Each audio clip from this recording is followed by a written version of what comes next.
Zola Brooks hit send before her brain could stop her fingers. The text message disappeared into the void of the internet, and for exactly 3 seconds, she felt relief. Like maybe admitting she was lonely on Christmas Eve in a foreign country to the one person who used to make her feel less alone would fix something broken inside her.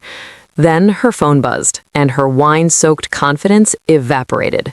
This message was not meant for me. Her heart stopped. She scrolled up. The name at the top of the screen wasn't Caleb Ross, her ex-boyfriend who broke her heart 6 months ago. It was Baek Joon-seo, her boss, the Korean Mafia king who controlled half of Seoul's underground with the kind of cold precision that made grown men weep. The man who she argued with every single day at work and who definitely, absolutely did not need to know she was drunk and crying about being homesick. Her fingers flew across the screen. Oh my God, delete that. Pretend you never saw it. 3 dots appeared, disappeared, appeared again. Too late, I've read it 3 times. She threw her phone onto the couch like it had burned her. Outside her apartment window, Seoul was covered in snow and Christmas lights, and somewhere in South Africa, her family was probably at the beach right now, sun-drunk and happy. She grabbed her wine glass and downed the rest of it. Her phone buzzed again. You're enjoying this. Immensely. I hate you. Add it to your list. Before you come for me in the comments about texting my Mafia boss while drunk, just wait, it gets so much worse. If you're already hooked, hit that subscribe button because this story is about to get dangerous.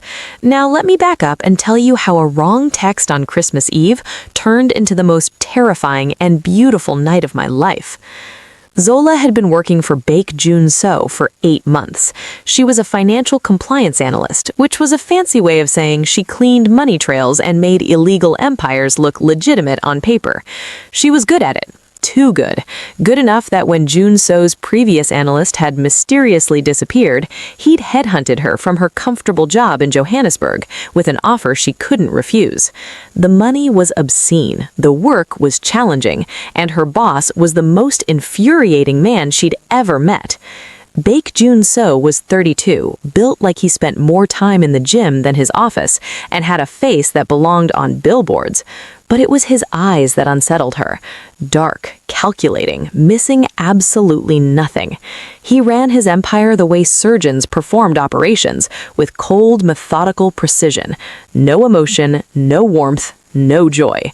Especially not at Christmas. When she'd tried to put up a small tree in the office break room last week, he'd walked past, glanced at it, and said, "Remove it. We're not a charity." It's festive, she'd argued.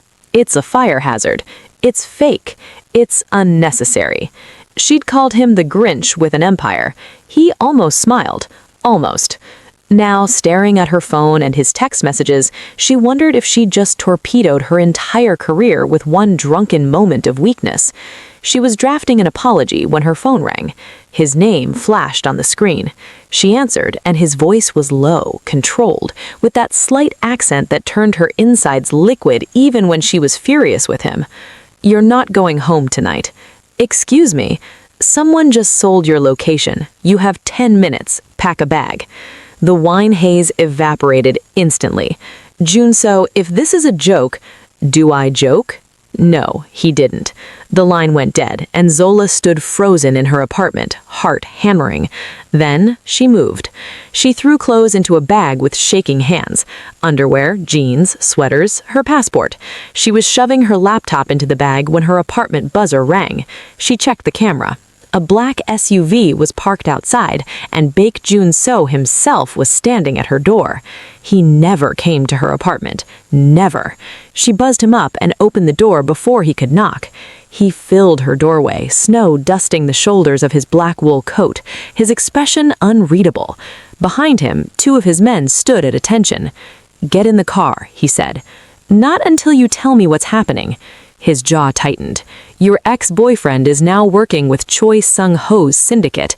They know you work for me. They leaked your address on the darknet an hour ago." The world tilted. Caleb wouldn't... Caleb did. Now get in the car before I carry you. Something in his voice told her he absolutely would. She grabbed her bag, locked her apartment, and followed him down. The SUV was warm, leather seats and tinted windows. Joon-seo climbed in beside her, and one of his men took the driver's seat. They pulled away from her building, and Seoul blurred past the windows. "How long have you known?" she asked. 3 days. She whipped around to face him. 3 days, and you're telling me now? I was handling it. By keeping me in the dark. By keeping you alive. The words hit her like cold water.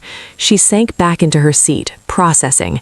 Caleb, her sweet, charming, slightly insecure ex-boyfriend who'd begged her not to move to Seoul, who'd said she was choosing money over love, who cried when she left.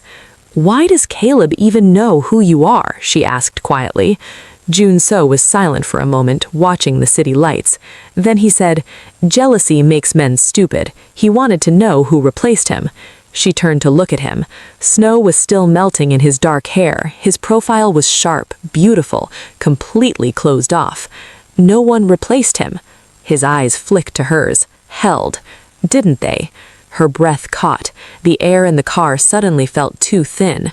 The SUV turned onto a private road, and Zola realized they were leaving the city entirely. Trees lined both sides, heavy with snow. After 20 minutes, they passed through a gate that opened automatically, and she saw it. His compound. It was massive, modern, built into the hillside with glass walls and security lights that made the snow glow blue. It looked like something from a magazine, not a place where a crime lord lived. "This is where you live?" she asked. "This is where we live until I eliminate the threat." "We?" He climbed out of the car and Zola followed him. His men were already spreading out across the property, checking perimeters. Joon-seo led her inside and the warmth hit her immediately. Heated floors, soft lighting, minimalist furniture that probably cost more than her yearly salary. "I don't need a cage," she said. He stepped closer, close enough that she could smell his cologne, cedar and something darker. His voice dropped. "You need to trust me."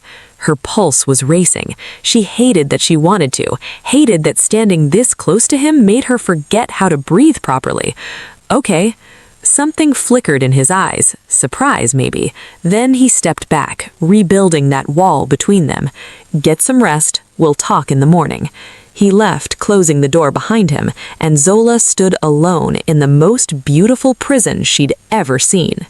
She couldn't sleep. After an hour of staring at the ceiling, Zola gave up and explored.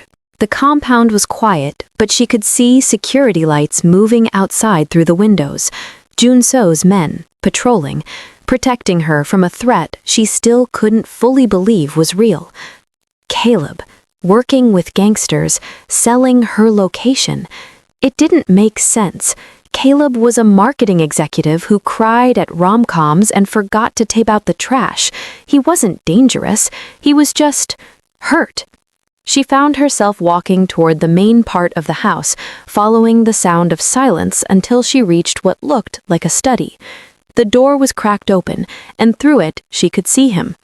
Joon-seo sat behind a massive desk, a glass of whiskey in one hand, his eyes fixed on multiple security monitors. He'd removed his coat. His white shirt was unbuttoned at the collar, sleeves rolled to his elbows. He looked exhausted and alert at the same time. She knocked, softly. He glanced up, and something crossed his face too quickly to read. "You should be sleeping." "Do you ever stop working?" she asked, stepping inside without invitation. "Do you ever stop talking?" She sat in the levered chair across from him, curling her legs underneath her. "Why do you hate Christmas?" "I don't." "Liar. You refused to let anyone decorate the office. You called Secret Santa a security risk. You're the Grinch with a gun." His mouth twitched, almost a smile, almost. Christmas is when people let their guard down, when they pretend the world is kind. It's the perfect time to strike. That's the saddest thing I've ever heard. He took a sip of whiskey, and for a moment she thought he wouldn't answer. Then he said, "I was 16, Christmas Eve. My father was hosting a party downstairs. Business associates, family, everyone drinking and laughing like we were normal." He paused, and his fingers tightened on the glass. "My uncle walked into my father's office while I was there. he had a gun, said my father had become weak, said the family needed stronger leadership. Zola's chest tightened. Joon-seo. He shot my father 3 times, looked at me and said I could join the new regime or join my father. I was smart enough to choose survival. His eyes met hers, dark and empty. I learned that night that trust is a luxury I can't afford, that love makes you weak, that Christmas is just another day when bad things happen to stupid people. She stood slowly, walked around the desk. He tracked her movement but didn't stop her. When she was close enough to touch, she said softly, "What happened to your uncle?" "I killed him 5 years later, the day I took control of everything my father built." She should have been scared, should have run. Instead, she reached out and touched his face, her palm against his jaw. He froze. "That's not living, that's surviving. There's a difference." "Is there?" "Yes." His hand came up, covered hers. His thumb brushed over her knuckles. "You saved me tonight," she continued. "That wasn't survival, that was choice. You chose to protect me." "Don't romanticize this." His voice was rough now, strained. "I'm not a good man, Zola. I don't need good, I need real. You should go to bed. Make me." The words hung between them. His eyes darkened and she watched him fight it, watched him lose. He stood abruptly and suddenly she was trapped between his body and the desk, his hands braced on either side of her hips. His face was inches from hers. "You have no idea what you're asking for," he said, his voice barely controlled. "Then show me." He kissed her. It wasn't gentle, it was desperate, fierce, like he'd been holding back for months and the dam had finally broken. His hand slid into her hair, angling her head, and she gasped against his mouth. He tasted like whiskey and winter and something darker she couldn't name. She grabbed his shirt, pulling him closer, and he made a sound low in his throat that sent heat racing through her entire body. His other hand gripped her hip, thumb pressing into the soft skin just above her jeans. When he finally pulled back, they were both breathing hard. His forehead dropped against hers. "That was—" "Don't you dare say a mistake," she interrupted. "Reckless." "Good." She kissed him again, slower this time, deeper. Let herself taste him properly. His hands trembled slightly against her skin, and that small sign of lost control made her want to wreck him completely. When they broke apart again, he stepped back, running a hand through his hair. "I can't give you normal. I can't give you safe." "I don't want normal. I want you." He stared at her like she'd just said something in a language he didn't speak. Then he crossed back to her, cupped her face in both hands, and kissed her forehead, soft, reverent. "You terrify me," he whispered against her skin. "Good, you terrify me too." He pulled her against his chest, and she listened to his heartbeat. It was racing just as fast as hers. They stood like that for a long moment, before he said, "Come on, if you're not going to sleep, at least let me feed you." The kitchen was all marble and stainless steel, and watching Baek Joon-seo, crime lord, killer, untouchable king, make her ramyeon at 2 in the morning was possibly the most surreal experience of her life. "You cook?" she asked, sitting on the counter. "I survive. There's a difference." He smirked at her, throwing her own words back, and her heart did something dangerous in her chest. "How many people have you killed?" He didn't even pause. "Enough to lose count. Does that scare you?" "Yes." "Good, it should. But I'm still here." He looked at her then, really looked, and she saw something crack in that carefully controlled expression. "Yeah, you are." They ate ramyeon in comfortable silence, and when she stole a piece of egg from his bowl, he actually laughed, a real laugh. It transformed his entire face, made him look young and almost innocent. "I like that sound," she said. "What sound?" "You, happy." He sobered slightly, but the warmth didn't completely leave his eyes. "I haven't been happy in a very long time." "What about now?" He reached out, tucked a strand of hair behind her ear. Now I'm terrified, because I have something to lose. Her phone buzzed on the counter. They both looked at it. Caleb's name flashed on the screen. Joon-seo's expression went cold instantly. Don't answer it. She's texting me. She read the message. He says he heard what happened, that he's sorry, that he never wanted me in danger. He's lying. You don't know that. I've been lied to by better men than him. Joon-seo's voice was hard now. He's either stupid or playing you. Either way, don't respond. He's still... what? Someone you care about? He stepped closer. Someone who sold you out the moment his pride was hurt? You don't get to tell me... He cupped her face, cutting off her words. When he spoke, his voice was softer. I'm not telling you. I'm begging you. Don't give him an opening. She melted, nodded, deleted the message without responding. He kissed her softly. Thank you. I choose you, she whispered against his lips. I know. That's what scares me. They ended up in his bed. Not the guest room. His room in the East Wing, where the walls were dark gray and the sheets were black silk and everything smelled like him. They didn't plan it. One kiss in the kitchen led to another in the hallway, and then his hands were under her sweater and her fingers were fumbling with his shirt buttons, and somehow they were stumbling through his bedroom door. He pulled back just long enough to look at her. Really look, his eyes searching hers. Tell me to stop. Don't you dare! He kissed her like she was air and he'd been drowning.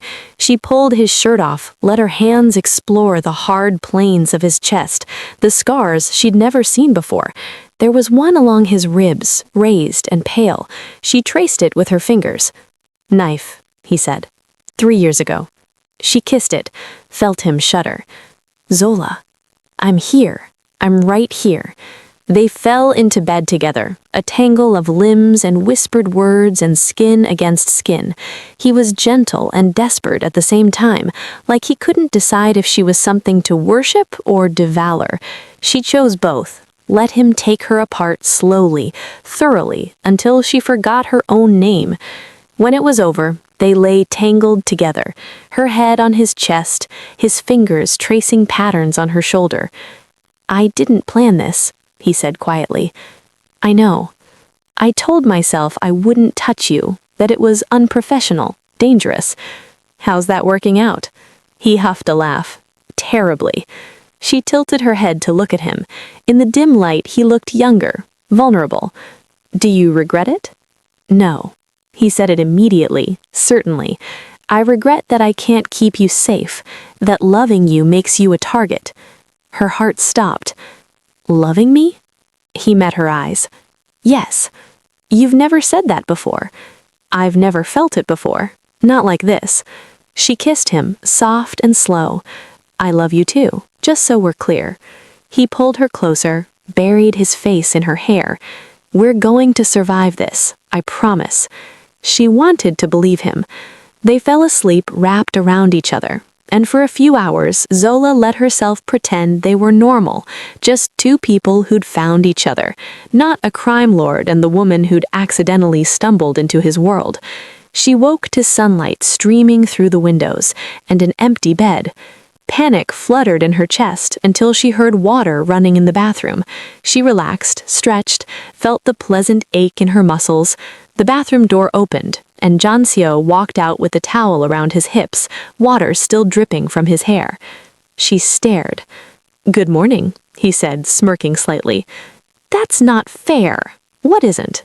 You, looking like that. It's Christmas morning, have some mercy. He crossed to the bed, leaned down, kissed her slowly. Merry Christmas, Zola. Merry Christmas, Grinch. I hate that nickname. You don't. He smiled against her lips. No, I don't.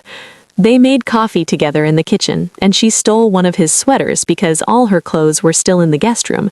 It hung to her thighs, and the way he looked at her made her feel beautiful and powerful and wanted. Do you have any traditions? She asked, watching him move around the kitchen with surprising ease. No. Then we're making one, starting now. She pulled him to the window. Outside, the compound was covered in fresh snow, untouched and perfect.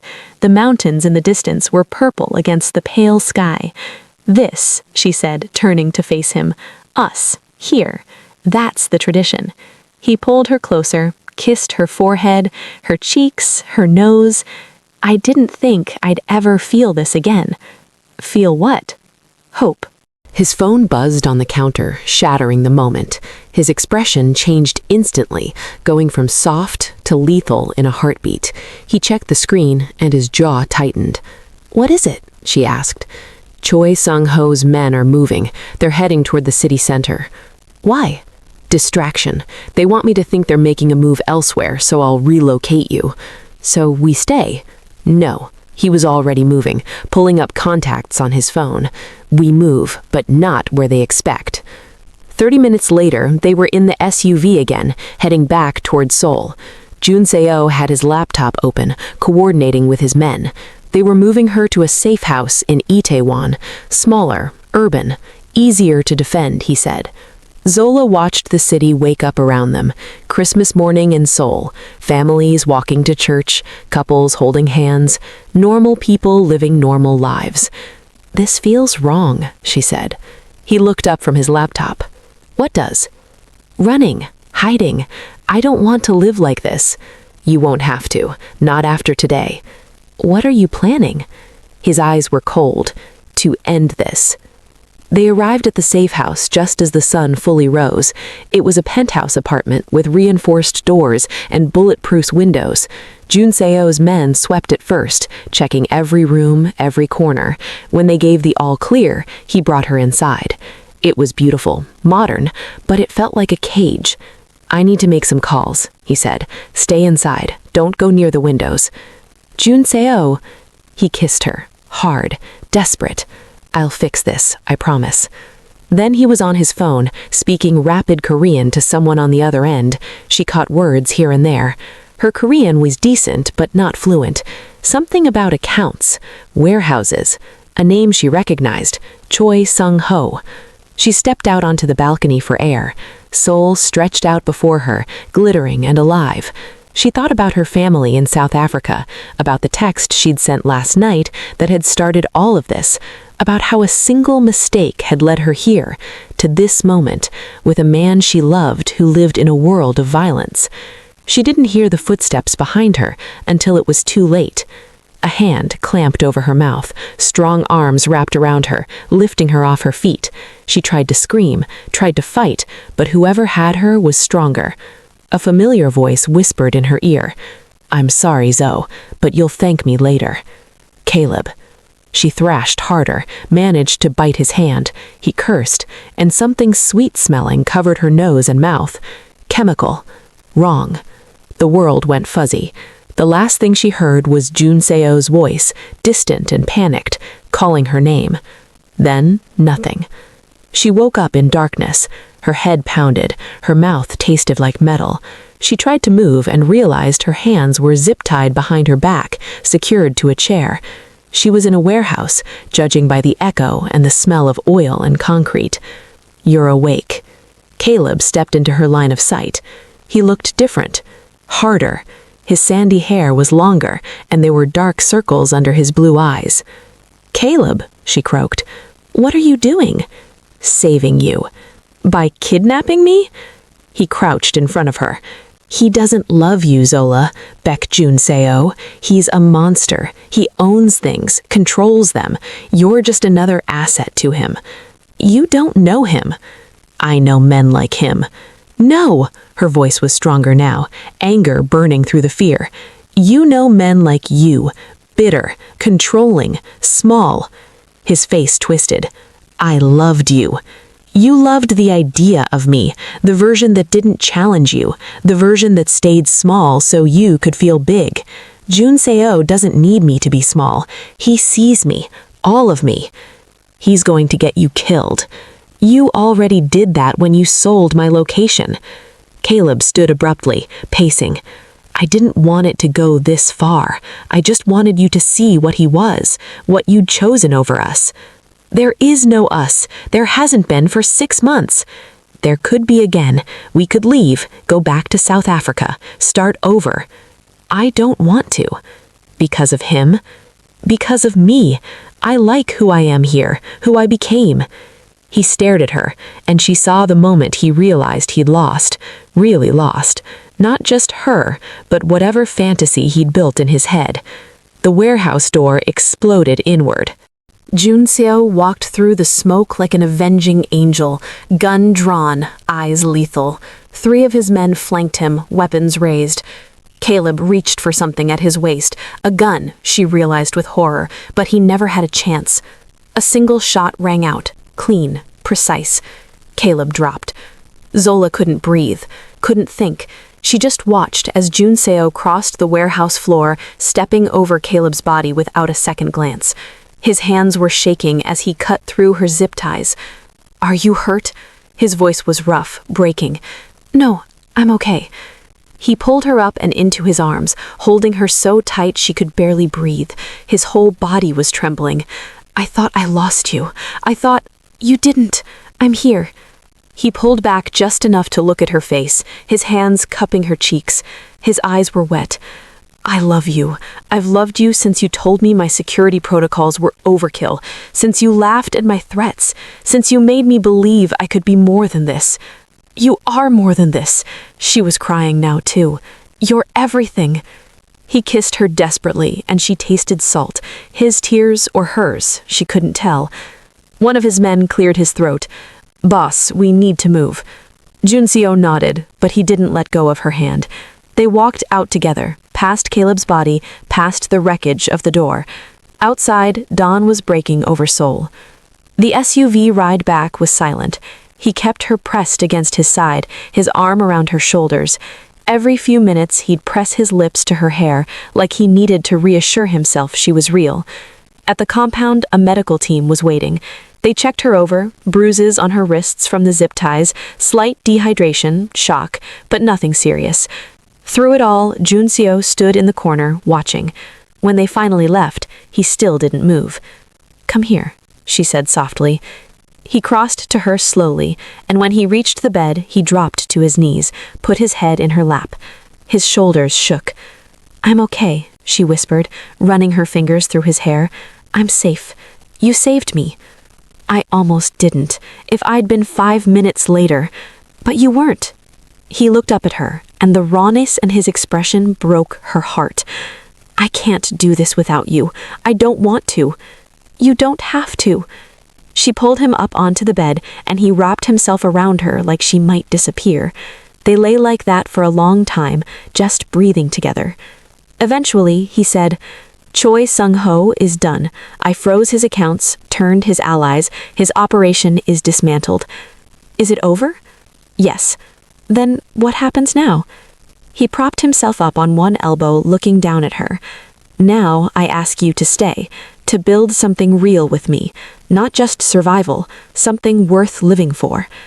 "I'm not going anywhere." He kissed her softly, then deeper. His hands slid under her shirt, and she gasped against his mouth. "I need you, not because I'm scared, because I'm safe, because you're mine. I'm yours. Show me." He did. Slowly this time, tenderly, like he was memorizing every inch of her skin with his hands and mouth. When he finally moved inside her, she wrapped herself completely around him, and they moved together like prayer. Afterwards, tangled in his sheets, she traced the scar on his ribs again. "Tell me about this one." "Business deal gone wrong. The man didn't like my terms." "What happened to him?" "He learned to like them." She laughed, and he smiled against her shoulder. "I like when you laugh." "I like when you smile. You should do it more." "Give me reasons to." "I'll give you a lifetime of them." He pulled her closer. "Promise?" "Promise." They fell asleep again, and when Zola woke later, it was to voices downstairs. Female voices, speaking English with South African accents. Her heart stopped. She threw on Joon-seo's shirt and ran downstairs. In the living room, decorated with a small Christmas tree she definitely hadn't seen before, stood her mother, her father, and her little sister Tan Diwei. "Mom?" Her voice broke. Her mother turned and her face crumpled. My baby, my brave girl. They collided in the middle of the room, sobbing. Her father wrapped his arms around both of them, and Tandiwe joined in, and for a moment Zola couldn't breathe through the love. When they finally pulled apart, she looked around wildly for Joon-seo. He was standing in the doorway, watching with soft eyes. How? She asked. I flew them in this morning. They wanted to surprise you. She crossed to him, took his hand. Her family watched curiously. Mum, Dad, Tandi, this is Baek Joon-seo. Her mother studied him with sharp eyes. Then she pulled him into a hug. Thank you for protecting my daughter. He looked startled, but returned the embrace carefully. She protects herself. I just try to keep up. Dinner was chaotic and perfect. Her father told embarrassing stories. Tandiwe demanded to know everything about Seoul. Her mother kept touching Zola's hand like she couldn't believe she was real.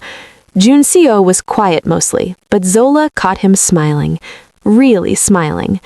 After dinner, she found him on the balcony. Snow was falling again, soft and silent. You gave me Christmas back, she said, slipping her arms around him from behind. He turned, pulled her close. You gave me everything. So what now? Now we build something new. No more running, no more hiding. Together? Always. He pulled a small box from his pocket. Inside was a delicate gold necklace with half a snowflake charm. I have the other half, he said, showing her an identical chain around his neck. She laughed through tears as he clasped it around her neck. A Mafia boss with a romantic streak. Only for you.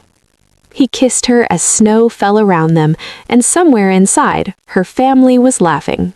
Later that night, after her family had gone to bed in the guest rooms, Zola stood at the window watching Seoul's lights twinkle in the distance. The snowflake charm rested against her collarbone, warm from her skin. Strong arms wrapped around her waist from behind.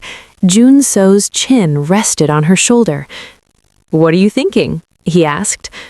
That I sent a drunk text to the wrong person and it changed my entire life. Regrets? She turned in his arms. Not a single one. He smiled, that rare, genuine smile that transformed his whole face. Your mother cornered me in the kitchen earlier. Oh God, what did she say? That if I ever hurt you, she knows people in Johannesburg who make problems disappear. Zola burst out laughing. She did not. She absolutely did. I like her. She likes you too, I could tell. How? She used her scary voice. She only does that with people she thinks are worth the effort. He kissed her temple. I'm going to marry you someday. Her heart stuttered. Is that a proposal? No. When I propose, you'll know. This is a warning. A warning? That I'm keeping you, that you're stuck with me, that I'm going to spend the rest of my life making sure you never regret that drunk text. She pulled his face down to hers. Good, because I'm keeping you too. They kissed slowly, thoroughly, until she was breathless and clinging to him. Bed? He murmured against her lips. Your family is here. They're asleep, and these walls are very thick. She laughed, let him lead her upstairs. In his room, he undressed her slowly, reverently, like unwrapping something precious. It was different from before, softer, deeper, like they were sealing a promise neither had spoken aloud yet. Afterward, wrapped in his arms, she said, Tell me about your father, the good parts. He was quiet for so long she thought he wouldn't answer. Then, he used to sneak me chocolate after dinner when my mother said I'd had enough. He taught me chess, told me that strategy wasn't about winning, it was about knowing when to sacrifice the right pieces. Do you miss him? Every day. But I think he'd like you. You're stubborn like he was. I'm stubborn? Impossibly. She pinched his side and he laughed, catching her hand and bringing it to his lips. What about tomorrow? She asked. What about it? What do we do? Go back to work? Pretend nothing happened? Everything happened, and no, we don't pretend. We move forward. I want you by my side, Zola, not as an employee, as a partner, in everything. Even the dangerous parts? Especially those. You're the only person I trust to tell me when I'm wrong. That happens a lot. I know, it's inconvenient. She smiled against his chest. Outside, snow continued to fall, blanketing the world in white. Inside, wrapped in warmth and love and promises, Zola Brooks finally felt like she'd come home. Not to a place, to a person.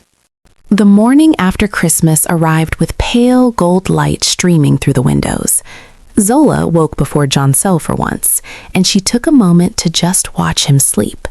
His face was peaceful, younger, all the sharp edges softened. She thought about the girl who'd sent that drunk text barely 48 hours ago. Lonely, homesick, lost. She wasn't that girl anymore. She'd been kidnapped, rescued, and fallen completely in love with a man most people feared. She'd found family in the most unexpected place. She discovered that sometimes the wrong message sent to the wrong person turns out to be exactly right. Joon-seo's eyes opened, immediately finding hers. Merry Christmas. Merry Christmas. Again. How many times can we say it? As many as we want. We're making up for lost years. He pulled her down for a kiss, slow and sweet. When they finally went downstairs, her family was already up, and her mother had somehow commandeered his kitchen to make a full South African breakfast. Mom, you don't have to. Hush. Let me feed my baby.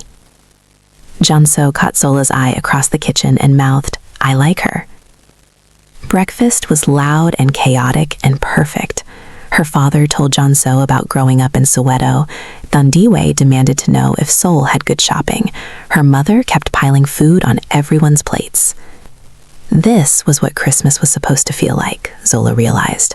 Not the decorations or the presents. This. Love and laughter and people who chose to be together. After breakfast, Thandiwe pulled out her phone. We need a family photo. They gathered in front of the Christmas tree, and Joon-seo hesitated at the edge of the frame. Get in here, Zola's father said, pulling him into the group. You're family now. Something raw and vulnerable across Joon-seo's face. Zola squeezed his hand, and he squeezed back. Later, as the day wound down and her family prepared to head to their hotel, her mother pulled Zola aside. He's a good man, she said quietly. He's a complicated man. The best ones are. He loves you. I can see it in how he looks at you. I love him too. I know, baby. I'm happy for you. Scared, but happy. Me too. Her mother hugged her tight. Come home sometimes. Don't forget us. Never. But Mom, this is home now, here, with him. She pulled back, eyes shining. Then I'm glad you sent that drunk text. Zola laughed through tears. Me too. After her family left, promising to visit again soon, Zola found Joon-seo back on the balcony. Their balcony now, she realized. Thank you, she said, wrapping her arms around him. For what? For giving me this, for being brave enough to let me in. He turned, cupped her face. You broke down every wall I built. You walked into my office 8 months ago and called me a tyrant with a smile, and I was done for. You hit it well. I had to. Loving you terrified me. And now it still terrifies me, but I'm not hiding anymore. Snow began to fall again, catching in his dark hair. She reached up, brushed it away. I sent the wrong text, she said softly. To the right person. On the worst night. That became the best night. She smiled. Christmas doesn't feel lonely anymore. No, it doesn't. He kissed her as snow fell around them, and somewhere in the house, lights twinkled on the tree he'd put up for her, the tree that said he was done running from joy. Sometimes the wrong message leads you exactly where you belong. So tell me in the comments, would you forgive the wrong text? Would you stay after the danger? Would you choose love even when it's complicated and messy and terrifying? Drop a comment below and let me know. And if you loved Zola and Joon-seo's story, smash that like button and subscribe, because I've got more stories that'll make you feel everything. Share this with someone who believes in second chances and Christmas miracles. Trust me, they'll thank you. Until next time, remember, sometimes the best things in life start with mistakes.